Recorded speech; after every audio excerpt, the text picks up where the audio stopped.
Habib. Masih tadi. Alamin. Rabbil alamin.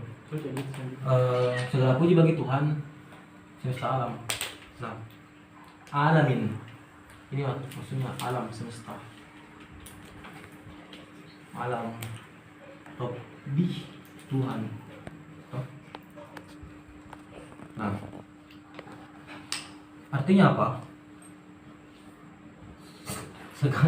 Segala sesuatu yang ada di alam, segala sesuatu yang ada di alam itu sudah ada di dalam genggaman, sudah ada di dalam teritorinya Tuhan. Maksudnya sudah ada dalam jangkauan pemeliharaannya Tuhan.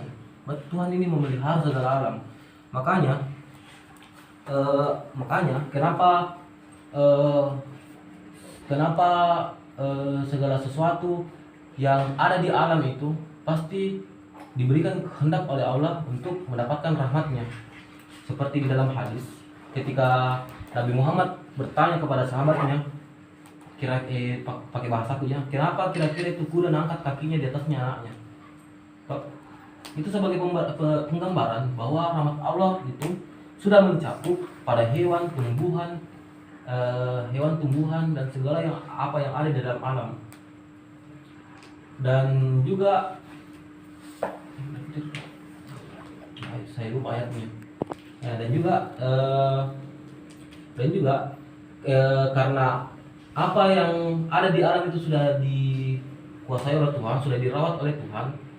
Makanya ketika kita ingin mengkonsumsi atau mengambil nutrisi dari apa yang ada di alam, pasti kita gunakan kata bismillah. Makanya cara satu-satunya untuk mengkonsumsi ayam, mengkonsumsi domba, kambing, kuda dan sebagainya, pasti harus disembelih. Dan ketika disembelih harus menggunakan kalimat suci, Bismillahirrahmanirrahim atau Bismillahirrahmanirrahim ataupun sebagainya. Nah,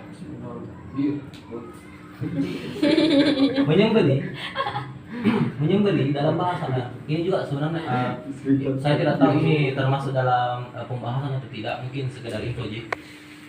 Di dalam bahasa Arab menyembelih itu artinya sikin. Serius ya? Sikin. Nah, di dalam bahasa Arab menyembelih itu artinya sikin. Sikin menyembelih atau pisau. Nah, akar kata dari sikin, akar kata dari sikin. Tadi kira-kira apa akar kata dari sikin? Sikin apanya? Akar katanya. Askin. Sikip. Sakana. Sakana. Asia isi. Akar kata dari arti Pisau. jadi sikin itu artinya pisau atau penyembelih atau alat untuk menyembelih. Nah, akar kata dari sikin itu sa, ka, dan na, nun. Nah, sakana. Nah, kalau dari bahasa Arab, sakan itu artinya tenang, ketenangan atau tenang. Maksudnya apa? Ketika kita menyembelih menggunakan pisau, pasti akan lancar atau akan tenang itu proses penyembelihan. Ketika kita menggunakan pisau akan tenang, dan ketika ingin menyembelih kita gunakan Bismillahirrahmanirrahim atau Bismillahirrahmanirrahim atau segala kata suci lainnya, maka itu akan lebih mendapatkan berkah atau bisa mendapatkan rahmat dari apa yang ingin kita konsumsi hasil dari alam ini. Jadi itu pesan penting atau poin penting dari Alhamdulillahi Rabbil Alamin. Bahasa ayat masih ada 6. Rabbil Alamin Ar-Rahman Ar-Rahim. Oke, ini menarik ini.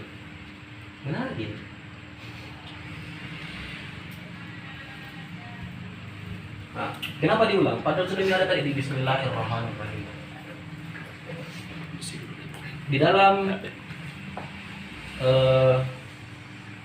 Di dalam kalau Nabi bilang mahasiswa ya, di dalam buku yang saya baca atau di dalam tulisan yang saya baca mengatakan bahwa ayat yang ada dalam Al-Quran dan disebutkan berulang-ulang itu berarti ada informasi penting di dalamnya, atau itu merupakan pesan penting yang tidak boleh dianggap remeh. Fabi ayyi ala'i rabbikuma tukadziban, maka nikmat Tuhanmu yang manakah yang engkau dustakan. Berarti itu memang nikmat adalah sesuatu yang penting, tidak boleh kita anggap remeh. Makanya di dalam surah Ar-Rahman itu diulang-ulang terus sampainya 30-an kali, 30-an kali kok. Ada juga di dalam surah Al-Kafirun itu diulang kata apa tadi? Diulang ayat takbir, ayat apa yang diulang dalam Al-Kafirun? Kenapa aktif dulu? Baru makan lupa. Walah. Lah bodoh mata bodoh. Oke. Berarti itu adalah pesan penting yang ada dalam surah Al-Kafirun. Termasuk juga Ar-Rahman Ar-Rahim. Bismillahirrahmanirrahim. Itu adalah pesan penting yang ada di dalam Al-Qur'an. Karena memang Ar-Rahman Ar-Rahim adalah penyangga atau apa yang kita, Masya Allah, apa yang aku bawa, apa yang karena itulah Ar-Rahman Ar-Rahim yang menjadi penyangga atau apa yang segala bentuk aktivitas yang kita lakukan di kehidupan kita sehari-hari. Nah, itu pesan penting yang ada di dalam Ar-Rahman Ar-Rahim. Ayat Ar-Rahim. Kok bisa ada? Saudara. Diulang karena penting.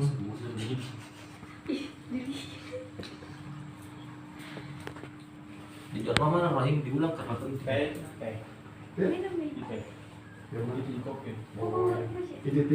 Kalau mau tete kopi.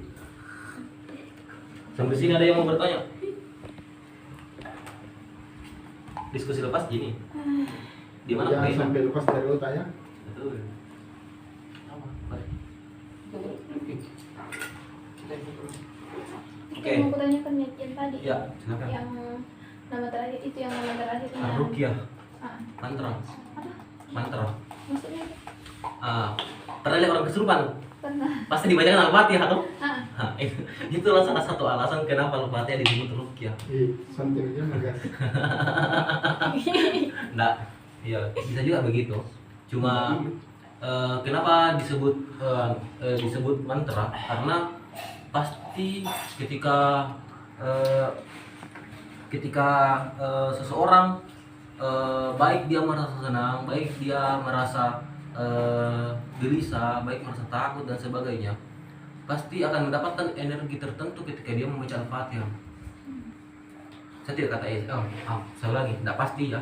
Cuma kadang orang-orang tertentu bakal mendapatkan energi tertentu ketika ia mendapatkan Al-Fatihah. Kalau dia yakin Pak ya. Kalau dia yakin pasti. Keyakinan itu. Makanan ya. Apa makanan? Makanan ya penuh. Makanan ya kan. Oke lanjut. Masih ada? Masih banyak sebenarnya namanya Al-Fatihah. Ada juga obat. Al-obatun. Enggak. Oh. Al-Penawar atau itu kan awal kata Mbak. Jadi bahasa sufi tadi ini Bapak, jadi kita kurang mengerti. Iya. Jadi begini. Bismillahirrahmanirrahim. Tok. Iya. Anggaplah ini Bismillah. Nah, tentu ketika kita ingin melakukan sebuah kegiatan, maka lebih afdolnya atau maka lebih mendapatkan rahmat di dalamnya ketika kita mengawali dengan Bismillahirrahmanirrahim. Nah,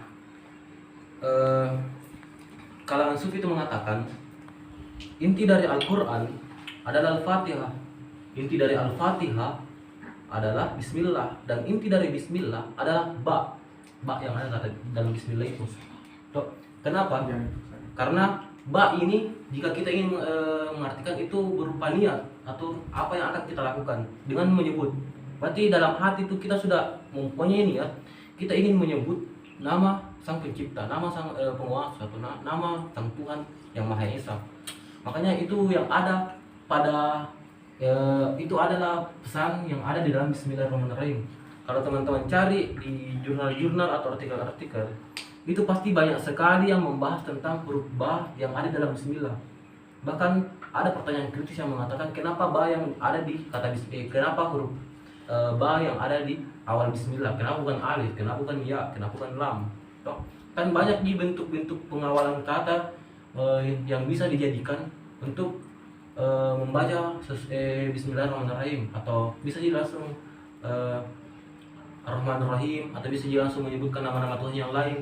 Kenapa harus diberikan dulu Bismi dengan menyebut nama? Karena di sini ada penggambaran niatan, ada penggambaran bahwa kita ingin menyebut, toh kita ingin menyebutkan kalau mau sebut nama Tuhan Allah, begitu saja. Tapi di sini lebih besar karena kita limpahkan atau kita membentuk bagaimana rasa syukur kita atau rasa niat kita untuk menyebutkan nama Allah, nama yang sakral ini, yang tidak bisa dicela-cela, yang tidak bisa dikotor-kotori, bahkan tidak bisa masuk di tempat yang kotor. Bahkan tidak boleh dipakai di namanya orang ya. Bahkan tidak bisa dipakai di namanya orang, kecuali ada sambungannya, qadarullah, Oh, gitu nasrullah. Oh. Kalau Allah saja tidak ada. Bagaimana pengkajiannya itu Bapak? Nah, itu bisa masuk di pengkajian yang Lain berbeda lain. Oh iya, siap. Minggu depan Bapak lagi ya. Amin, kalau saya. Kita sediakan amplop. Kosong. Saya ada uci. Nanti nih. Sebentar balas chat nama mana? Si sampai ke tahap mama. Uci mau bertanya. Apa Ci? Siapa tahu mau bertanya apa faedahnya merokok sambil belajar kah? Lari tahu ada pembahasan. Oke, lanjut. Pas kalau begini. Nah, berbicara juga soal Bismillah, saya lupa bahas tadi. Kalangan ulama itu, dia itu ketika ingin melakukan sesuatu yang bermanfaat, sesuatu yang positif, dia itu akan mengawalinya dengan kata, tergantung dari di mana yang menempatkannya. Ketika di awal dia akan mengatakan bada'tu, dan ketika di akhir dia akan mengatakan fa'altu. Maksudnya ketika dia menggunakan bada'tu, berarti bada'tu Bismillahirrahmanirrahim. Berarti aku telah selesai mengatakan selesai mengatakan Bismillahirrahmanirrahim sebelum dia mengerjakan sesuatu. Atau Bismillahirrahmanirrahim fa'altu, Bismillahirrahmanirrahim dengan menyebut nama Allah, aku ingin kerjakan sesuatu. Jadi begitu bentuk kehati-hatiannya ulama ketika ingin menggunakan Bismillah sebagai penggalan atau kalimat ketika ingin mengerjakan sesuatu. Kan kita tidak tahu apakah hasil dari yang kita lakukan itu adalah positif atau negatif. Makanya untuk berjaga-jaga mereka mengatakan Bismillah. Tapi karena terlalu sakral ini Bismillah, maka dia gunakan kata ini. Oke, kita lanjut ke ayat yang ketiga. Rabbil alamin arrahmanirrahim malik. Apa ayat ketiga Regina? Wih, Omiti. Ada yang ketiga. Atau Kasih keras-keras suaramu, astagfirullah. ini Regina. Nah, manusia tanpa nyawa. Malik Memang dikentuk itu mah. yaum hari Ad-din. Malik yaumiddin, raja di hari pembalasan. Nah, ini berbeda nih dengan ayat-ayat yang sebelumnya. Di ayat-ayat yang sebelumnya itu menyampaikan bahwa Allah itu cinta kasih, Allah itu sangat melindungi, merawat. Tapi pas di ayat yang ini Allah menunjukkan kepada kita diberikan gambaran bahwa Allah itu maha penguasa, maha mencengkeram, maha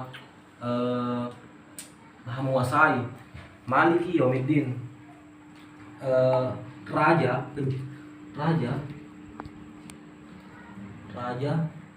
di hari pembalasan. Berarti segala sesuatu yang kita lakukan pasti ada balasannya.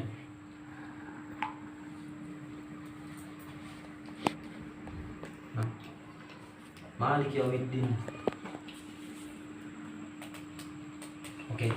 Nah, di ayat ini memberikan rahasia di balik ayat ini adalah ketika kita sebagai manusia menyepelekan segala hal yang ada di dunia, maka pasti kita akan mendapatkan di yaumiddin. Kita akan mendapatkan balasan yang ada di hari pembalasan, yaumiddin, di akhirat. Nah, jadi itulah mengapa di dalam surah Al-Fatihah kita diberikan penggambaran bahwa Allah itu di sisi lain memiliki sifat cinta kasih, sifat terawat, atau sifat yang damai, sifat yang sangat menenangkan.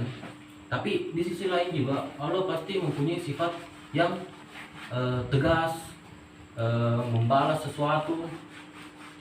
Jadi itu rahasia di balik Malik Yaumiddin. Itu pesan yang tersembunyinya, bahwa Allah itu bisa saja baik kepada kita, tapi bisa saja juga tidak membiarkan apa yang kita lakukan. Pasti ada balasannya.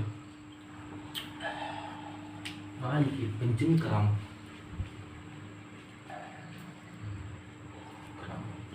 penguasa. Sedangkan Robbi yang arti kata Robbil Alamin, perawat alam, itu perawat cinta kasih. Robby Iya. kayaknya kurang panjang yang ini spanduk. Masih ada ya, masih. Iya, enggak apa-apa juga. Siap. Jadi itu perbedaan antara Robbi dan Malik yang ada di surah Al-Fatihah. Ketika Robbil Alamin, perawat alam, cinta kasih, damai, tenang dan sebagainya. Berbeda lagi di ayat yang ada di Malik Yaumiddin, pencengkram, penguasa, raja yang ada atas segala-galanya. Jadi tidak selamanya ketika kita yang mengetahui bahwa Allah itu cinta kasih, Allah itu maha menenangkan, yang cinta damai sebagainya dan apalah, itu membuat manusia ya baik ji Allah. Jadi biar dosa kak sekarang tidak apa-apa jika apa besok tobat kak sudah terima juga kan baik ji. Oh jangan dulu belum tentu Baik. belum tentu apa guna malaikat di samping kiri. Nah maka untuk sebagai jaga-jaga atau sebagai penolakan untuk sifat jangan sampai ada sifat ada manusia yang beragama seperti itu. Setelah kata Rabbul Alamin, perawat alam atau Tuhan semesta alam, ditekankan di ayat Malik Yaumiddin, dia raja di hari pembalasan. Berarti Allah juga akan membalas ketika kita melakukan sesuatu. Makanya di dalam surah Al-Waqiah itu yang baru kita baca atau di dalam hadis atau banyak sekali mungkin sahabat-sahabat sering dengar, ketika kita melakukan perbuatan baik sekecil biji zarrah, pasti Tuhan akan membalas dengan kebaikan yang lebih. Dan ketika kita melakukan kejahatan atau kesalahan, kejahatan sekecil biji zarrah, pasti kita akan mendapatkan balasannya pula. Ini tidak ada pesan penting kenapa biji zarrah yang dijadikan hadis atau ayat yang sering sahabat-sahabat dengar. Tapi karena